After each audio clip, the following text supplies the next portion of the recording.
Hello friends, welcome to my channel. આજે આપણે બનાવીશું મેથી મુઠિયાનું શાક। જો તમે મારી ચેનલ પર નવા હો તો મારી ચેનલને સબસ્ક્રાઈબ કરજો, જેથી આવનારી નવી વિડીયોની નોટિફિકેશન તમને સૌથી પહેલાં મળી શકે। તો ચાલો આપણે રેસીપી સ્ટાર્ટ કરીશું। સૌપ્રથમ આપણે 4 ટેબલસ્પૂન જેટલું તેલ ગરમ કરીશું। તેલ ગરમ થાય એટલે સૌથી પહેલાં આપણે એમાં 1 ચમચી જીરું નાખીશું। ત્યારબાદ 5 ચમચી જેટલી હિંગ નાખીશું। અહીંયા 2 નંગ મેં ડુંગળી લીધી છે, ઝીણી સમારીને એ નાખીશું। ડુંગળીને આપણે મીડિયમ ફ્લેમ ઉપર 2 થી 3 મિનિટ થવા દઈશું।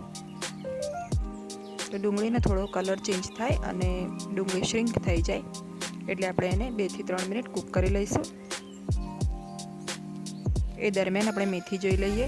તો અહીંયા મેં 4 કપ જેટલા મેથીના પાન લીધા છે। પાનને સારી રીતે ધોઈ લેવાના।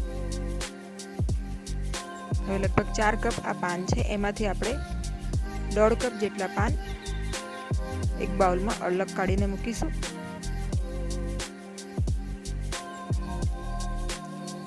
તો આ પાન આપણે આગળ રેસીપીમાં યુઝ કરીશું। હવે બાકીની જે મેથી છે એને આપણે ઝીણી ચોપ કરી લઈશું। ડુંગળીમાં આપણે હવે આદુ લસણની પેસ્ટ છે 1 ચમચી એ નાખીશું। આ પેસ્ટને આપણે 1 મિનિટ થવા દઈશું, જેથી લસણ અને આદુ બંને કૂક થઈ જાય।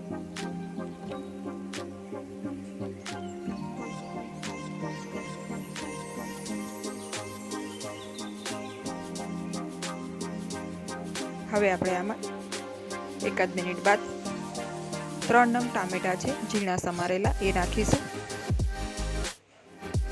ટામેટાને સારી રીતે મિક્સ કરી લઈએ। તો આ સિઝનમાં મેથી ખૂબ જ સારા પ્રમાણમાં અને સારી એવી મળે છે, તો બને એટલો મેથીનો વધારે ઉપયોગ કરીને આપણે મેથીની નવી રેસીપી બનાવીશું। ટામેટા આપણા જલ્દી કૂક થઈ જાય એના માટે આપણે થોડું મીઠું નાખી દઈએ। તો આ મીઠું આપણે ગ્રેવીના ભાગનું નાખેલું છે। મિક્સ કરીને ટામેટા એકદમ સરસ કૂક થાય અને એમાંથી તેલ છૂટું પડે ત્યાં સુધી આપણે એને ઢાંકીને થવા દઈશું।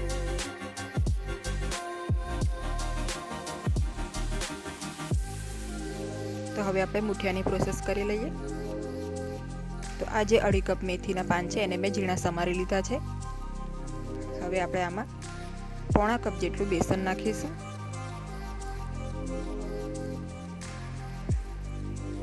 ત્યારબાદ થોડા મસાલા નાખી દઈએ। અડધી ચમચી હળદર પાવડર, 1 ચમચી જેટલું લાલ મરચું પાવડર,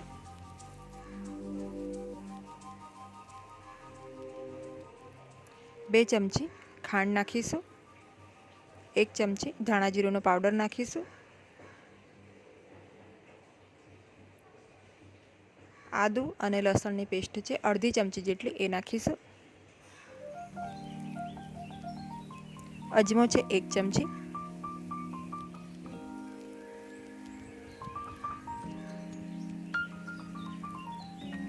હવે આપણે આમાં મુઠિયાના ભાગનું મીઠું નાખી દઈશું અને સારી રીતે મિક્સ કરીશું। અને પાણી વગર જ આપણે આ લોટ બાંધી લઈશું। પાણીની આમાં જરૂર નથી પડતી, કેમ કે મેથીમાંથી મોઇશ્ચર રિલીઝ થાય છે। પણ જો તમને પાણીની જરૂર પડે તો 1 થી 2 ચમચી જ પાણીનો ઉપયોગ કરજો। હવે આપણે આને શેપ આપી દઈશું। આપણા ટામેટા આપણે ચેક કરી લઈએ। તો અહીંયા ટામેટા સરસ કૂક થઈ ગયા છે, તમે જોઈ શકો છો। સરસ રીતે આ રીતે હળવા હાથે થોડા મેશ કરી લેવાના।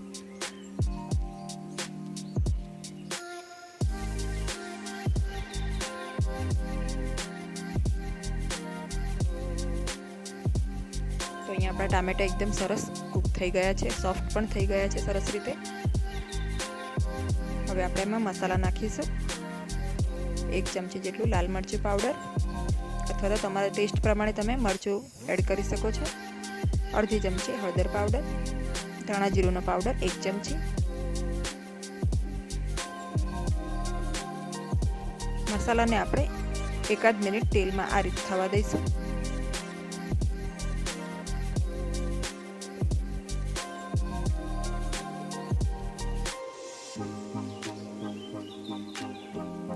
હવે આપણે આમાં જે આપણે 1.5 કપ જેટલી મેથીના પાન અલગ રાખ્યા હતા એ નાખી દઈશું.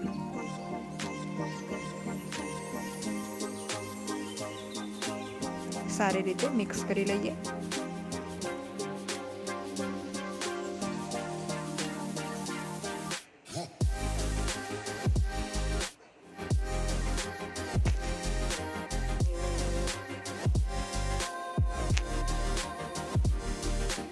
તો હવે આપણે થોડી વાર આને થવા દઈશું. તો અહીંયા મેં મેથીના જે મુઠિયા છે એ બનાવી લીધા છે. તમે આને ગમે તે શેપ આપી શકો છો, રાઉન્ડ અથવા તો ઓવલ શેપ પણ આપી શકો છો મુઠિયાની જેમ. તો અહીંયા 3 થી 4 મિનિટ બાદ ગ્રેવીમાં આપણે જે ઘરની ફ્રેશ ક્રીમ હોય છે એ નાખીશું. તો અહીંયા મેં લગભગ 5 કપ જેટલી ઘરની ફ્રેશ ક્રીમ લીધી છે.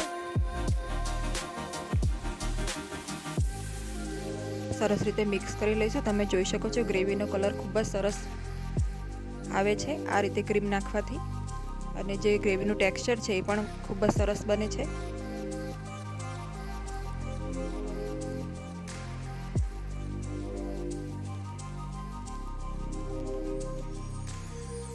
એકદમ સરસ આપણી ગ્રેવી રેડી થશે. હવે ક્રીમ નાખ્યા બાદ આપણે એને 5 મિનિટ થવા દઈશું. તો ઢાંકીને આપણે થવા દઈશું જેથી ક્રીમનું પણ જે ઓઇલ હોય છૂટું પડી જાય.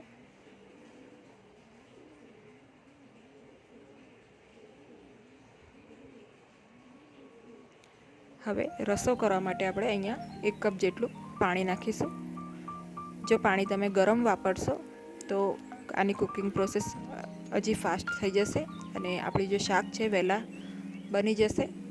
સાથે સાથે જે શાકનો કલર છે એ પણ ખૂબ જ સરસ આવે છે ગરમ પાણી યુઝ કરવાથી. આપણે આને એક બોઇલ આવવા દઈશું. આ રીતે એક બોઇલ સરસ રીતે આવી જાય ત્યારબાદ જ આપણે મુઠિયામાં એડ કરવાના છે. તો ગેસની ફ્લેમને હાઈ જ રાખીશું અને ફટાફટ આપણે બધા મુઠિયા એડ કરી દઈશું.